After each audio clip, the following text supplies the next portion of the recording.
Hello students, आज हम 11th history का 5th चैप्टर स्टार्ट करेंगे। The name of the chapter is nomadic empire. ये जो टर्म है नोमैडिक एम्पायर, ये कॉन्ट्राडिक्टरी सी लगती है। क्यों लगती है? क्योंकि नोमैड्स वो लोग होते हैं जो एक प्लेस से अनदर प्लेस मूव करते रहते हैं, जो कहीं पर भी स्टेबल नहीं होते हैं। और एम्पायर मीन्स कि जिसके अपनी पॉलिटिकल और इकोनॉमिक ऑर्गेनाइजेशन होता है। तो यहाँ पर ऐसे लोग जो एक प्लेस से दूसरे प्लेस पर मूव करते हैं, वो कैसे अपना ऑर्गेनाइजेशन बना सकते हैं। तो इस चैप्टर में हम उसी के बारे में पढ़ेंगे कि कैसे इन नोमैड्स ने अपना एक एम्पायर एस्टेब्लिश किया। 4th चैप्टर में हमने इस्लामी इलाकों के बारे में पढ़ा था। ये लोग भी नोमैड्स ही थे और इन्होंने धीरे धीरे जो है अपने एक बहुत बड़े एरिया को एस्टेब्लिश कर लिया था।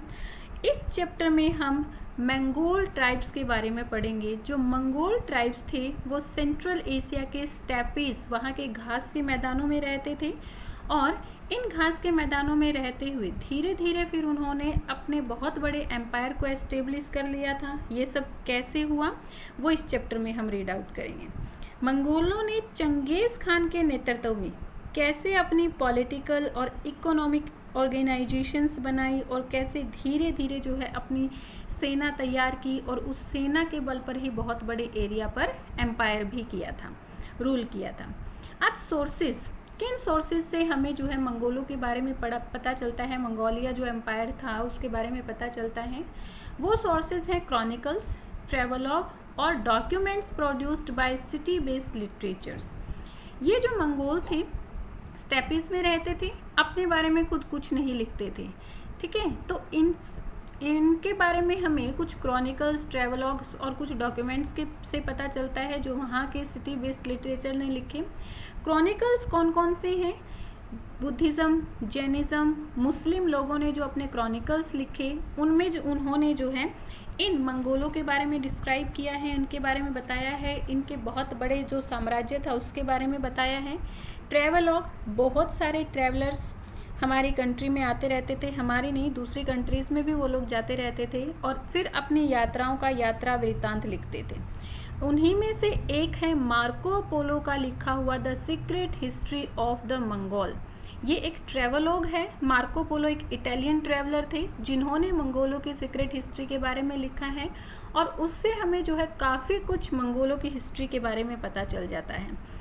नेक्स्ट है document produced by city based literature. City based, आसपास के एरिया पर, जैसे कि उसके पास मंगोलिया के पास चीन का साम्राज्य था, तो चीन वासियों ने जो उनके बारे में लिखा, जो आसपास के एरिया के सिटी बेस्ड लोग जो सेटल कम्युनिटी थी उन्होंने जो मंगोलों के बारे में लिखा, उनसे भी हमें इनके बारे में पता चलता है। तो ये 3 सोर्सेज हैं जिनसे हम मंगोल्स के बारे में, इन नोमैड्स के बारे में पता लगा सकते हैं। अब है इंट्रोडक्शन। ये देखिए बेटा, सबसे पहले तो ये जो जितना ग्रीन पार्ट है ये सारा का सारा मंगोल एम्पायर है, यानी कि नोमैड्स ने, मंगोल नोमैड्स ने यहाँ इतने बड़े एरिया पर अपना एम्पायर एस्टेब्लिश कर लिया था। 13th सेंचुरी के इसके इंट्रोडक्शन के बारे में पढ़ते हैं। 13th सेंचुरी के जो अर्ली डिकेड्स थे उनमें यूरो एशियाई महाद्वीप के ये जो महान साम्राज्य थे उनको ये अनुभव हो गया था, रियलाइज़ हो गया था कि स्टेपीज में एक बहुत बड़ी पावर जो है इमर्ज कर रही है। और वो पावर किसके अंडर इमर्ज कर रही थी? चंगेज़ खान।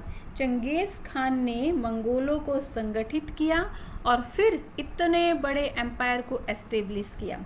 हालांकि चंगेज़ खान का अपना जो जीवन था वो मंगोल जातियों पर कब्जा जमाने में और उनका राज्य को उनको इकट्ठा करने में, उत्तरी चीन, तुरान, अफगानिस्तान, पूर्वी ईरान, रूस, स्टेपीज, इन सब प्रदेशों में जो युद्ध अभियान होते थे उनको करने में चला गया था। लेकिन उसके जो डिसेंडेंट्स थे उन्होंने चंगेज़ खान के सपने को पूरा किया। चंगेज़ खान का सपना था कि वो पूरे वर्ल्ड पर अपना अधिकार करें, पूरे वर्ल्ड पर तो नहीं बट एक बहुत बड़े एरिया पर, यूरोप और एशिया कॉन्टिनेंट, दोनों ही कॉन्टिनेंट पर इन्होंने अपना अधिकार स्थापित कर लिया था।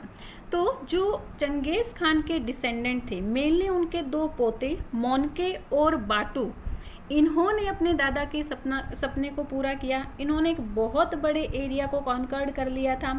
बाटू ने अपने कैंपेन 1236 से 1241 तक चलाए थे और इन कैंपेन्स में उसने रूस, पोलैंड, हंगरी, वियना इन सब पर विजय प्राप्त कर ली थी।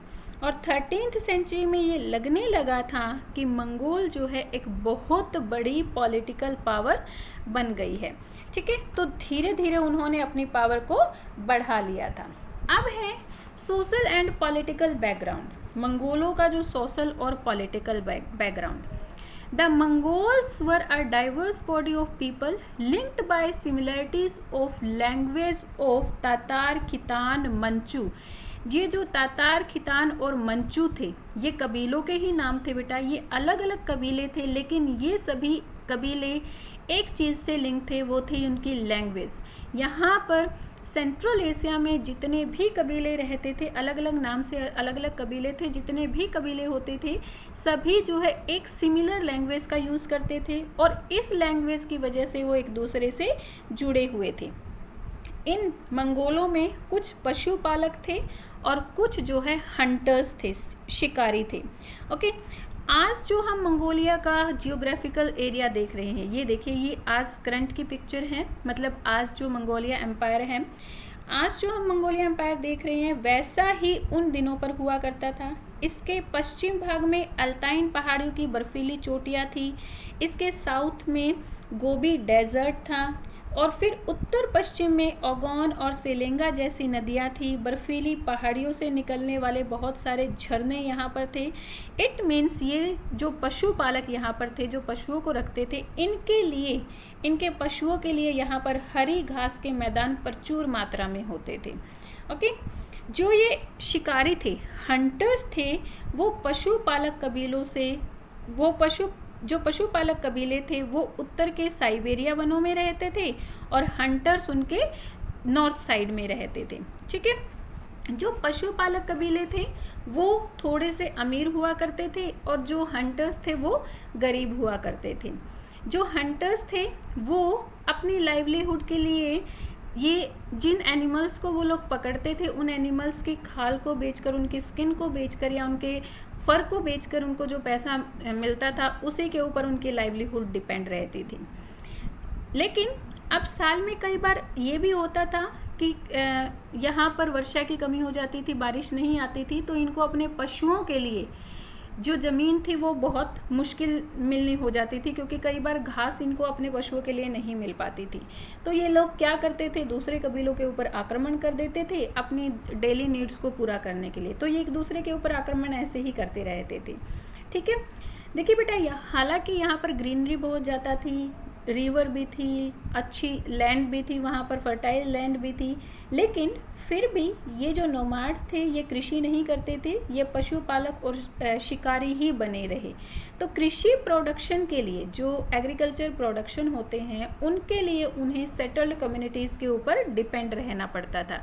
यानी कि ये लोग ट्रेडिंग करते थे, जो इन लोगों को इनके एनिमल से या फॉरेस्ट से जो चीज़ें मिलती थी उनको वो लोग सेटल्ड कम्युनिटी में बेचते थे और उनके बदले में वो लोग एग्रीकल्चर प्रोडक्शन को उनसे ले लेते थे। ठीक है, अब जो मंगोल थे वो तंबुओं और जर्रों में रहते थे, तंबू और जर्रों में रहते थे, ये भी एक टाइप का तंबू ही होता है।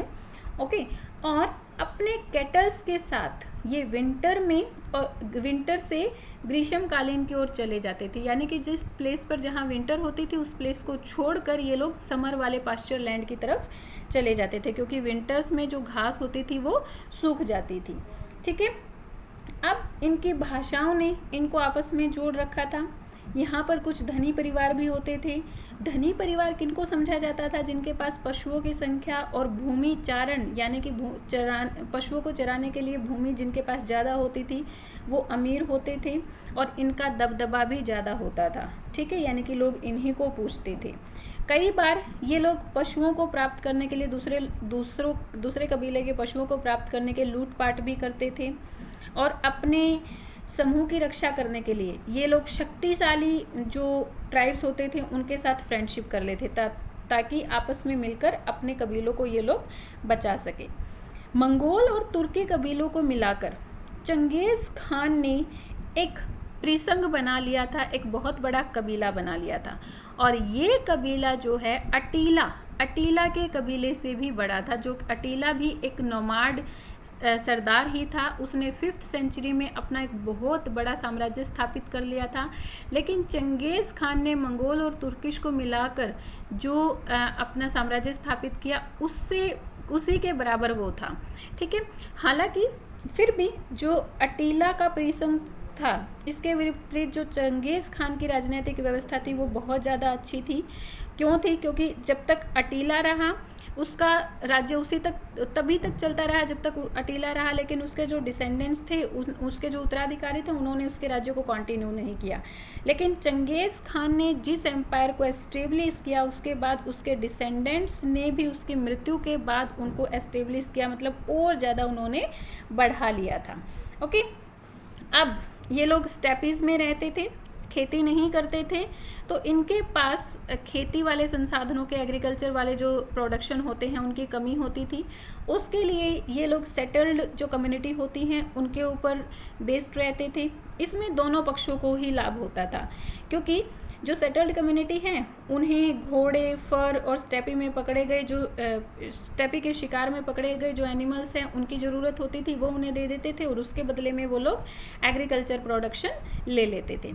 अब जो दोनों ही साइड की पार्टीज़ थी, चाहे वो ट्राइब्स हैं, नोमाड्स हैं, या फिर वो सेटल्ड कम्युनिटीज़ हैं, दोनों ही ज़्यादा से ज़्यादा प्रॉफिट गेन करना चाहती थी। इस प्रॉफिट को गेन करने के लिए दोनों के बीच में कई बार झगड़ा भी हो जाता था और ये लोग सैनिक कार्यवाही भी कर बैठते थे। अब मंगोल कबीले, मंगोलों ने क्या किया था, बहुत सारे कबीलों को अपने साथ मिला लिया था, तो इनकी जो शक्ति ज़्यादा हो गई थी। तो ये क्या करते थे, चीन के साथ मेनली ये व्यापार करते थे, क्योंकि चाइना इनके पास पड़ता था। तो चीन पर जब ये व्यापार करने के लिए जाते थे, इनकी शक्ति ज़्यादा होती थी, तो अपनी शर्तों पर व्यापार करते थे और कई बार तो व्यापारिक संबंधों को नकार कर केवल लूट पाट करके वो लोग यहाँ से चले आते थे। अब ये जो सीमावर्ती झड़पें थी, यानी कि चीन की सीमा पर ये जो झगड़े होते थे, सिर्फ मंगोल ही नहीं, दूसरे ट्राइब्स भी, नॉर्थ की साइड से ट्राइब्स भी आकर जो है इनके ऊपर अटैक कर देते थे, इनके एग्रीकल्चर प्रोडक्शन को लूट लेते थे। अब ये जो कंटिन्यू इनके ऊपर वॉर हो रहा था, कंटिन्यू ये जो झगड़े हो रहे थे, इसकी वजह से ये जो चीन के लोग थे ये कमज़ोर पड़ते जा रहे थे। इस चीज़ से बचने के लिए चीन ने अपने पूरी की पूरी बाउंड्री पर फोर्टिफिकेशन स्टार्ट कर दी थी, किलेबंदी बनाना स्टार्ट कर दी थी। देखिए बेटा, ये जो किलेबंदी है, ये फोर्टिफिकेशन, यानी जितनी इनकी बाउंड्री थी, पूरी बाउंड्री के चारों ओर इन्होंने फोर्टिफिकेशन करना शुरू कर दी थी। और ये उन्होंने 8th सेंचुरी BCE में स्टार्ट की थी। कब की थी? 8th century BCE, before Christ era, यानी कि जहाँ पर डेट उल्टी चलती थी। और ये 3rd सेंचुरी BCE तक कंप्लीट हो गई थी। इसकी एग्जैक्ट ईयर अगर हम देखें तो 771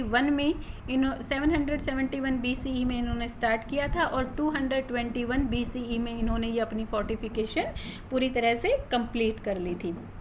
ठीक है, और इस फोर्टिफिकेशन को आज हम किसके नाम से जानते हैं? The great wall of China के नाम से जानते हैं। तो आपको पता चल गया होगा कि ग्रेट वॉल ऑफ चाइना क्यों बनाई गई थी। सिर्फ वैसे ही इसके पीछे कोई रीज़न नहीं था।